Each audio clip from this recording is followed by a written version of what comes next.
Hello everyone, this is LW Gaming and welcome back for another video of Sword Convallaria. And today we're going to be taking a look at what has been added for this week. Today is Friday and this is Sword Convallaria's update day. And let's see what we got in the events here.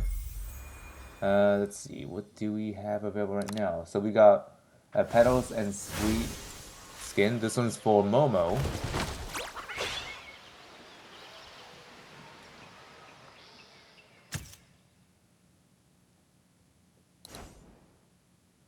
Yep.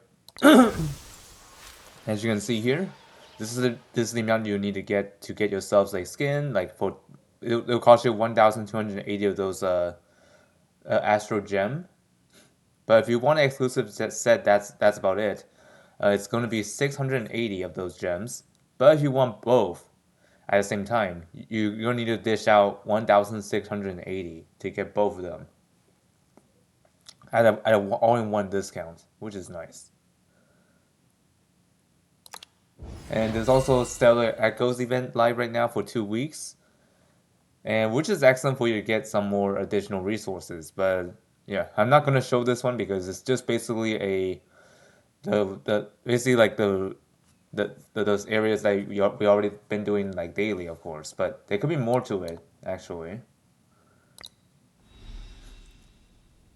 But for now, let's take a look at the banners. Actually, wait, let's see what's in the shop because there's some stuff in here we can look at here. Reputation, okay. I think these ones I reset already, so that's basically giving me a reminder to do that.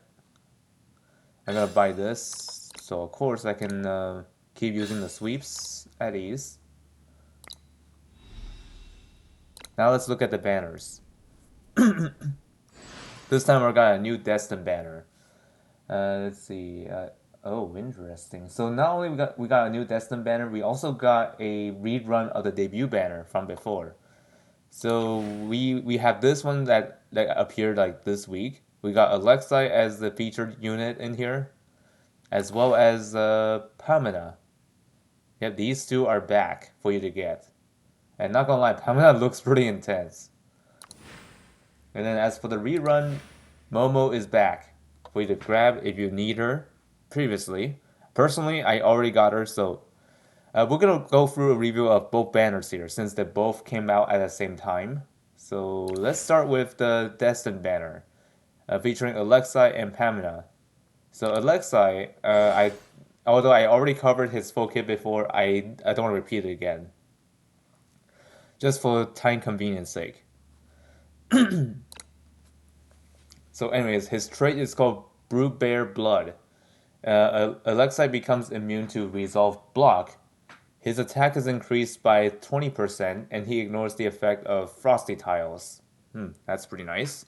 And Alexei possesses Unlimited Resolve until the start of the next 2 turns, dispelling 2 debuffs and gains Toughness. His trait attribute bonus is double. This effect has a cooldown of 7 turns and cannot be dispelled or immunized. So yeah, Alexei is actually pretty nuts. Like when he activates the unlimited resolve, he's gonna be able to revive as many times as he wants, as long as he has this active. But keep in mind that if you try to block his resolve, that's not gonna work here because he is immune to that. And his attack is increased by 20% during this effect, and also he does not get slowed down by Frosty Tiles. So that means he is great on ice. And also, even though Unlimited Resolve is actually pretty powerful, you do have a long-term cooldown on this one. So after this is done, you're going to need to wait for 7 turns, which is going to take you a while before you can get it back again. But of course, it's for bouncing purposes. And we also have the Frenzy Slash. This one deals 110% damage. If the target is defeated, the character recovers 1 NRG, which is pretty useful. We also have Wild Howl. Alexei deals damage equal to 40% of his M attack and inflicts move 2 down and attack 3 down to all enemies within 3 tiles of him, lasting for 2 turns.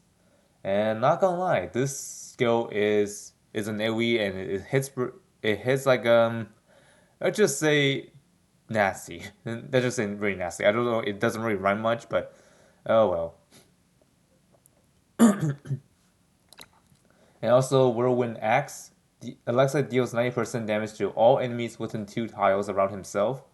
Every enemy defeated by the skill reduces the cooldown of trait effect by 1 turn. Oh man. So if you're able to defeat a lot of units with this skill, you'll get that unlimited resolve back quicker. Oh my goodness, that's actually really nuts. I could imagine that Alexa is going to work well with this combo. And then Brute Bear Counter is a reaction skill. So basically, whenever he gets attacked, he performs a strike back thing when hit by an active attack. From the front or side, dealing 70% physical damage to the attacker. The effect can be activated up to 2 times per round. And finally, we also have this skill called the Anger of Icefield. This one basically like he also like one enemy within a cross-shaped range to charge at, dealing 50% damage and inflicts stun for 1 turn. Additionally, he deals 50% ice AoE damage to all enemies within 2 tiles around the target. After attacking, he gains Warrior of Frost for 2 turns. And keep in mind that he also has a skill that enables his strike back to be hit from 2 tiles, which is absolutely insane. And this is what Warrior Frost is. It's a buff that will make him take 30% less damage and increase distance of the character that can move by 1 tile when on frosty tiles. This is actually a big deal for Alexei. This is what he looks like initially. Okay, looks pretty nice here. And at 5 stars, this is what he looks like. And next up, let's look at Pamina. Unfortunately, I don't have this character for myself, so I won't be able to show you the full kit. As for Alexei, I'm not going to repeat it again because I already got his like kit revealed many times already. So let's look at Pamina really quick. Initial, that's what she looks like. Looks pretty nice. And then this is what she looks like at 5 stars. So let's see what her trait is up to. So the character's defense is increased by 15% for each one enemy within 2 tiles of the character, up to 30%. So the more enemies that she has around her, her defense gets higher. So yeah, she's gonna be extremely difficult to hit if your team is like surrounding her a lot. Yeah, she does not she doesn't take like this honorary actions when it comes to one-on-one duels. And then what her second part of the trait is that she ignores block. So if your opponent has like a shield or whatever that can block damage, well, that's not gonna work because it's gonna completely ignore that. Increase physical defense by 30%, and 30% of physical defense is added to physical attack. After ending battle, gains unyielding heroine, which can be activated up to 4 times per turn. When triggered, the character dispels 1 debuff and recovers 1 energy. So let's see what this unyielding heroine is. So when attacked by enemies within 2 tiles of the character, deals 90% physical AoE damage to all enemies within range, and generates 45% lifesteal. But for each additional target hit, damage dealt is reduced by 10%, up to 30%. This effect cannot be dispelled or immunized. And yeah, this right there is like a strike back mechanic, but it can only activate 4 times, by the way. And this can be activated within like the 2 blocks when you attack her. So be careful when you approach her. If you're able to snipe her from the longer distance than 2 tiles, then you don't have to worry about her like retaliating against you because she won't be able to hit you. But if you get too close to her, you will get hit. So be careful when you're attacking her. That's only if you're playing in PvP, but mostly this is PvE games, so you don't have to worry about that as much. But you can use that against enemies, which is pretty nuts. And here's a class skill called Who Dares to Contend, which basically inflicts taunted on the target. Pamina recovers 30% HP and gains parry and damage reduction 2 for 2 turns. Also grants defense 2 up to all allies within 4 tiles of Pamina for 2 turns. If the target is immune to taunted, inflicts Pamina's challenge on them for 2 turns. So let's see what taunted actually is. So let's take a look. So taunted is a control and bound debuff, which will reduce their speed by 100. The target cannot be controlled and can only use basic attacks on the caster. Oh yikes! So not only they got slowed down, they're also not able to use their class skills, which is unfortunate. And then parry, we already seen that one. Yep, basically, before receiving a physical melee attack, turns to face the attacker and adds 20% of the character's physical attack to physical defense. And then, all that stuff. And then Pamina's challenge is a debuff. When attacked by the caster, damage taken is additionally increased by 30%. Oh my, that's actually pretty nuts. Okay, moving on, which is called the Indomitable Stance, is a passive skill. Decrease damage taken by 15% when performing an AoE attack. 15% of the character's MDef and physical defense is added to their physical attack. Straightforward, pretty nice there. And then the other skill called the Onslaught No Foe Can Stand is a 3 energy cost, 4 turn cooldown. This one basically allows her to jump to the target location and deal 70% AoE damage to all enemies within 2 tiles of the target, inflicting taunted and invulnerable 2 for 1 turn. After attacking, the character gains Onslaught for 2 turns. If the character is immune to taunted, inflicts Pamina's challenge on them for 2 turns. So if the enemy for some reason able to resist taunted, Pamina is gonna inflict another debuff on them, which will cause them to even more of a chaos. Well, good for Pamina, but bad for them. And we also have Breakthrough Spear. Select to use Break Endless Force or Break Invincible. So let's see what these are. So if you choose Endless Force, this one basically deals 50% AoE damage 3 times to all enemies within 1 tile of the target, getting Shield Break 4 before attacking. If the target is dying, it ignores 80% of the defense and inflicts Resolve Block before attacking.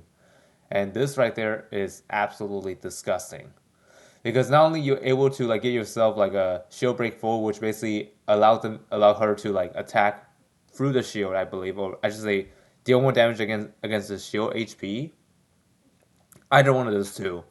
But however, if the enemy is in a dying state, that will basically put them out of misery, literally, because she'll basically ignore 80% of the defense, which means that only 20% of the defense will be able to resist this. But that amount is actually too little for them to survive.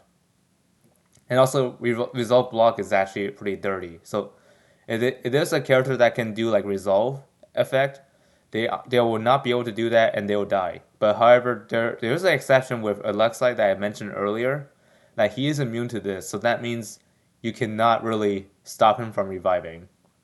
That's the one thing to keep in mind. So if there's a character that has immune to resolve block, keep your heads up, because that can be actually something that some people might screw over, especially in PvP settings. And then if you choose Break Invincible, this one basically deals 110% AoE damage to all enemies within a 1x5 area of the target direction. Knocks the first enemy back by 2 tiles. This is more like a charge skill, which is pretty nice there. Do I think it's powerful? Maybe. And finally, we have the reaction skill called the Uptight Spirit. Increases healing received by 15%. At the start of the turn, dispels 3 debuffs from the character. If the character has no debuffs, recovers 20% HP instead.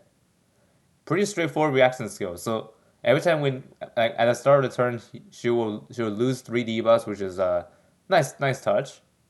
And then if she has no debuffs when the next turn starts, she's gonna heal 20% instead of the usual 15%.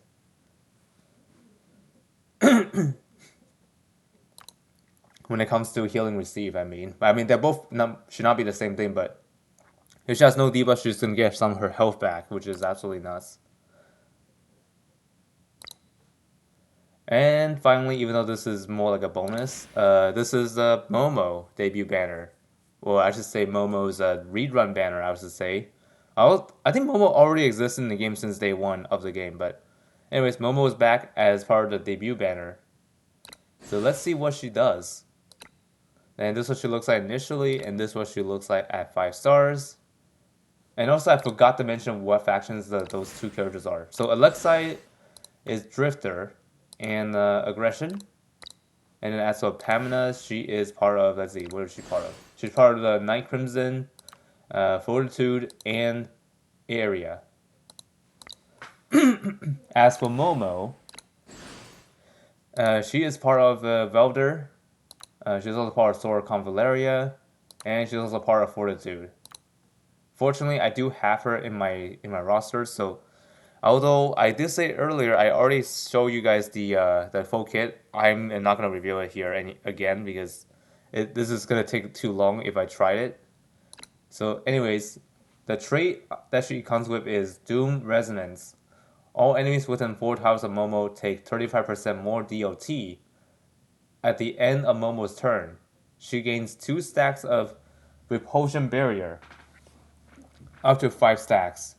At the start of the battle, she also gains 3 stacks of Repulsion Barrier. So this is what it does at 5 stars, and not gonna lie, I personally myself did use her a lot back in the day. And I still do, but not as often as I'm used to though.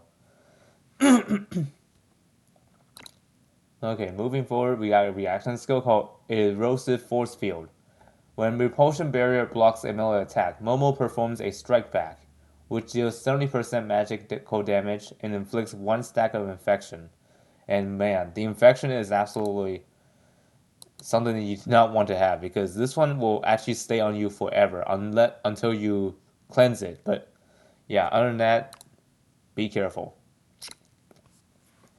And there's also Misfortune Erosion. Momo deals 65% AoE damage to all enemies within a 3x4 area in the target direction and inflicts 2 stacks of infection. When Momo has Doom Waken, the target immediately receives infection damage after being attacked, and half of the infection stacks are removed. So yeah, if you're able to use this skill while in a Doom Waken state, ooh, my goodness, your opponent's gonna deal a lot of damage. It's gonna take a lot of damage at once with this skill, which is not fun if you're receiving end in PvP. Okay, moving on, we got Repulsion Application. Momo selects to use Repulsion Purging or Reverse Repulsion. So this is basically like a push or pull like a thing. So if you chose a Purging, basically you'll hit enemies within like 3 horizon tiles. That does 9% AoE damage, which is magic of course. And this will push them back by 2 tiles and inflict move 2 down on the target for 1 turn. But if you choose the other one, which is Reverse Repulsion, this basically does the same thing, but it does 70% AoE damage of magic instead of 90%. And then within 3 blocks, of course. 3 blocks horizontal, I mean. And this will also knock them like forward by 2 blocks and inflicts move 2 down on the target for 1 turn. So it's essentially the same thing, but you're pulling them towards yourself instead of pushing them away. So yeah, there are actually some funny situations with her. So you can there's some scenarios where if the enemy is like positioned in a spot where they can fall into the pit like right in front of them, you can just do the pull and then they'll go in. But if it's like same thing around behind them, you can just push them back. This is very flexible, but of course this doesn't really work against the ones that are immune to the displacement. By the way. And then we also have Erosive Power is a passive skill. Damage increases by 10%. After dealing damage, inflicts 1 stack of infection on the target. After a single target active attack, inflicts 1 additional stack of infection. And oh man, this right here is actually pretty nuts. Like you'll put more infections on the enemies while you're attacking them. Oh my goodness. And last but not least, we got Doom Waken. This is the skill that she comes with. Well, of course, when you upgrade, that is.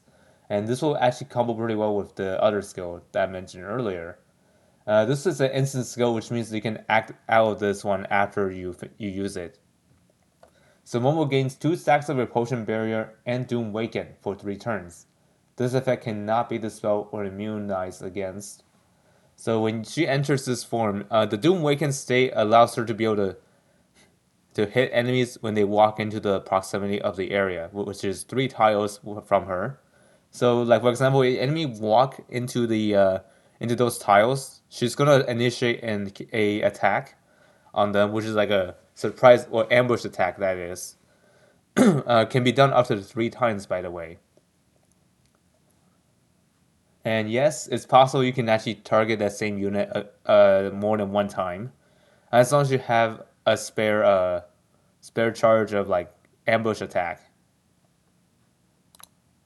as you can see here. This is the one I was talking about. So the damage that you deal to them is 70% M damage. So yeah, and this is basically alert, by the way.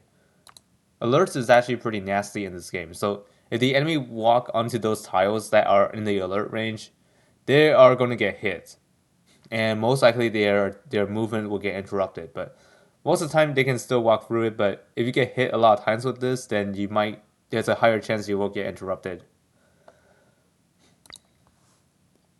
So, would I be summoning here? The answer is actually no, because I still need to reserve my resources for whatever time to come.